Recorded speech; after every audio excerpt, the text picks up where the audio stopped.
ka ndikim në vendimarrje, sepse nëse askush nuk e ka shumicën në kuvendin komunal, nuk mund të mirën vendime të cilat ndikojnë drejt për drejt në jetën e qytetarëve.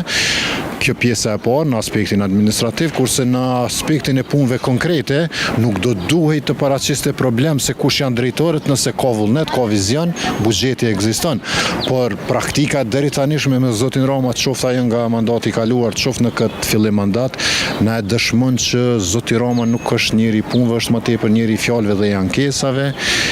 Fatkeqësisht kjo është gjendja në Prishtinë që po mbizetron tash 5 vite. Para zgjedhjeve të fundit lokale ku edhe atëherë pati zëra se ka një krisje mes LDK-s dhe përparim Ramës, në fund doli përparim Rama si kandidat i Lidhjes Demokratike të Kosovës. A mund të jetë një lojë politike edhe kjo, apo mund të jetë jashtë kësaj logjike?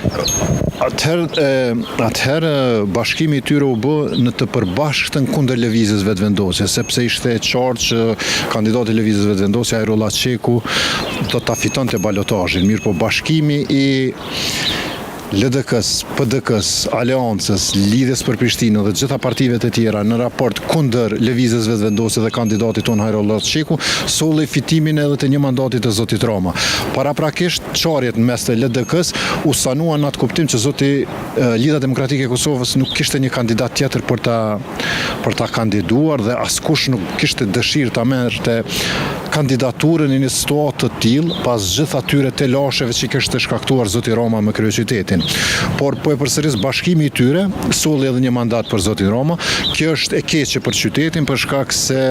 ashtu siç kanë shkuar 4 vitet e kaluara do të shkojnë edhe ky mandat pa punë konkrete dhe pa përmirësim të cilësisë së jetës, por që fatkeqësisht ky është realiteti dhe si lëvizje vetëvendosje do të mundohemi për atë sa kemi fuqi, atë sa na kanë dhënë qytetarët fuqi,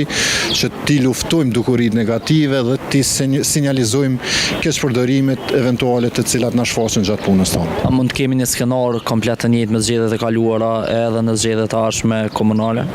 Zgjedhjet e ardhshme komunale janë larg, domethënë edhe 3 vite e gjysmë. Unë mendoj që këto ndryshimet politike që tashmë po ndodhin në Kuvendin Komunal Prishtinës mund të afektojnë zgjedhjet e nivelit qendror, sepse është e rëndësishme të shihet se si do të pozicionohen për shembull këta asamblestë të cilët kanë garuar në petkun e Lidhjes Demokratike të Kosovës, kanë marrë vota